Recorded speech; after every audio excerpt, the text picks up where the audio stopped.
Hey friends and family, this is SP News Nugget, and today you guys, we've got a story that's coming out of Pennsylvania.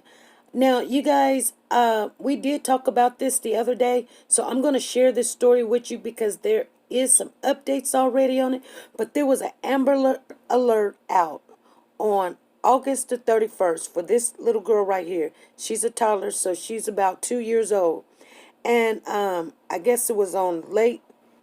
They called in a 911 missing on Saturday. So the story goes where the father, Paul Johnson, is the dad. Him and a friend of his caught a ride. They're saying that it was a young lady that drove a Uber. She was an Uber driver.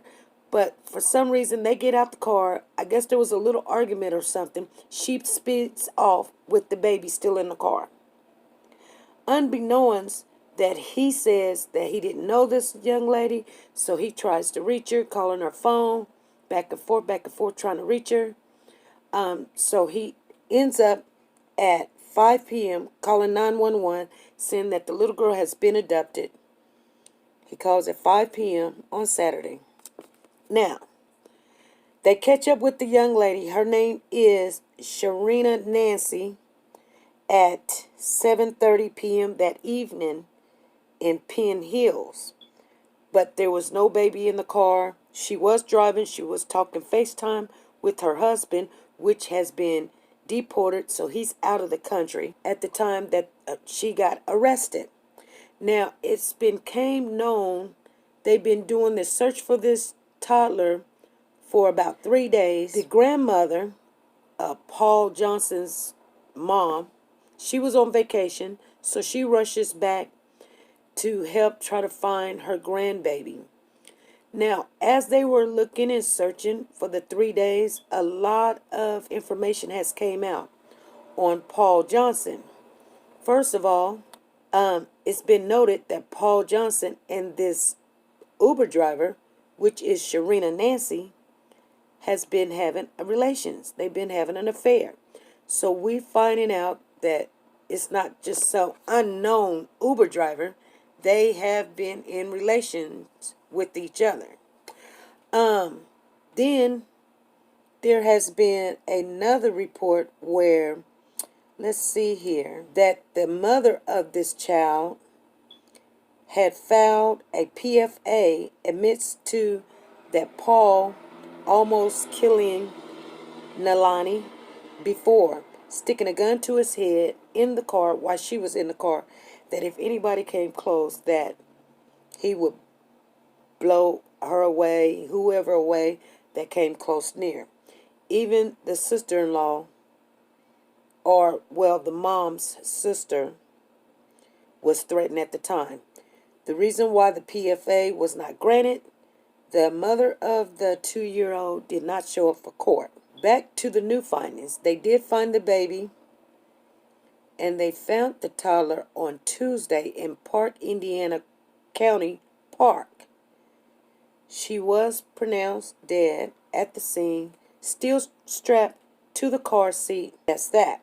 Okay, so Sharina Nancy says that Paul Johnson told her to go 20 minutes, drive 20 minutes to this gas station in Monroeville along U.S. Route 22, and she would come up to a young lady with an SUV that would flag her down and sell the baby for $10,000.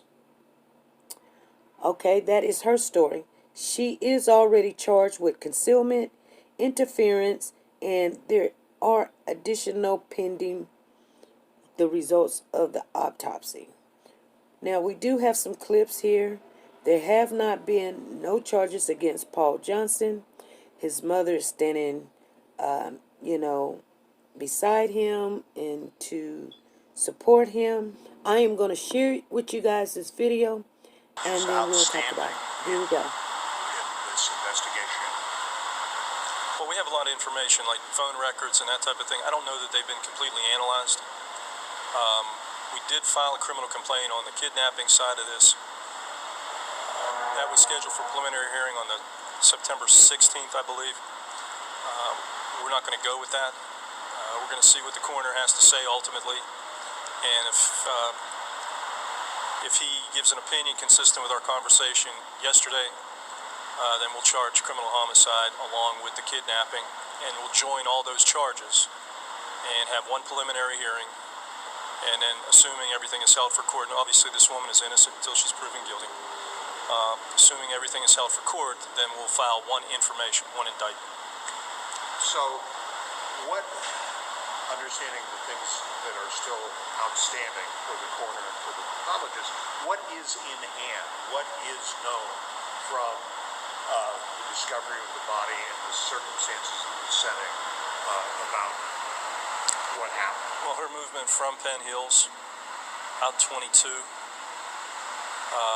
the area where unfortunately the child was found. Her return trip back. She was arrested, I think, at 7:30 on Saturday night. The first 911 call goes out at 5 o'clock. So she returned back to Penn Hills to her house. And I think Penn Hills picked her up. I want to say Rodi Road, but I'm not sure of that. So we have her movement. We have civilian witnesses. We've got technology. We've got... it's a good case. It's a good case to try. Are there witnesses to the park? There may be. Somebody provided information apparently yesterday in response to media reports about this case, and we'll see if it's good information, but other than the location of the child based upon the FBI's technology hitting the cell towers, no, there's no eyewitness to her placing the child at any particular location. This park setting and other buildings leading apparently to that area, is there any video documentation of her entering and leaving that park? No, this is a heavily wooded area.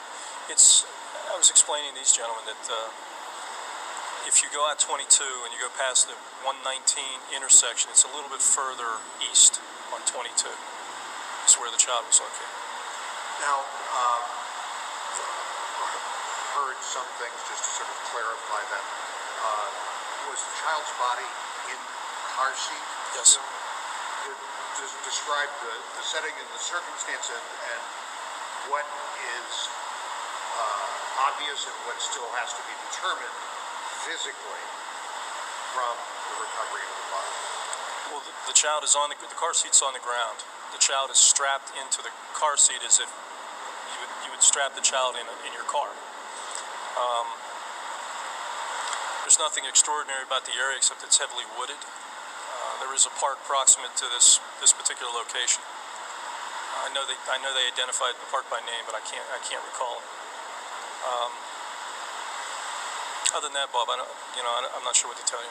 Was there any sign of trauma to the child or indication of suffocation or any other sort of abuse? I can tell you that there's no sign of trauma.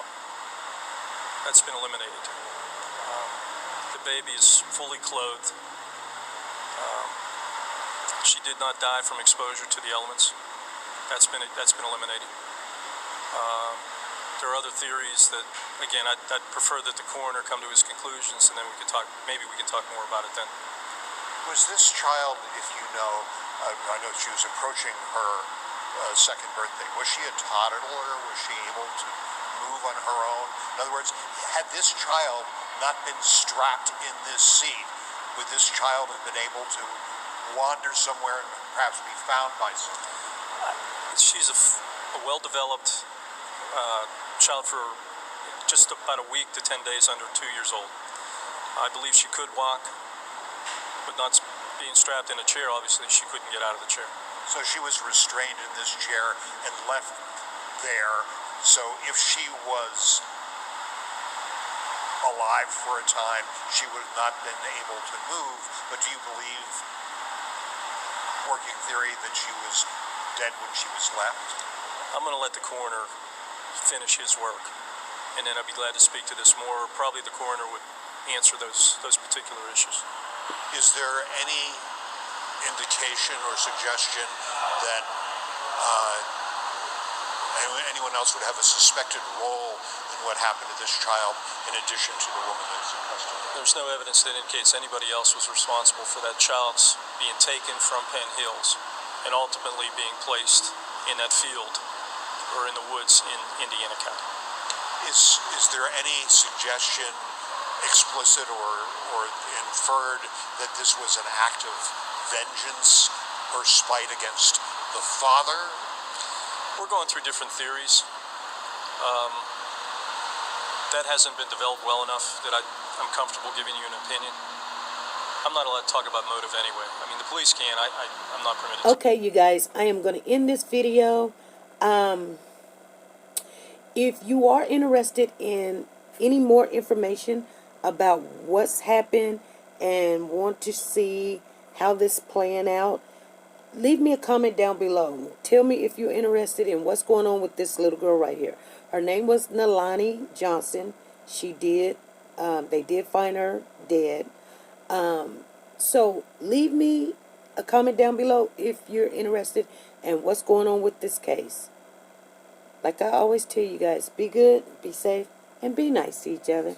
Bye.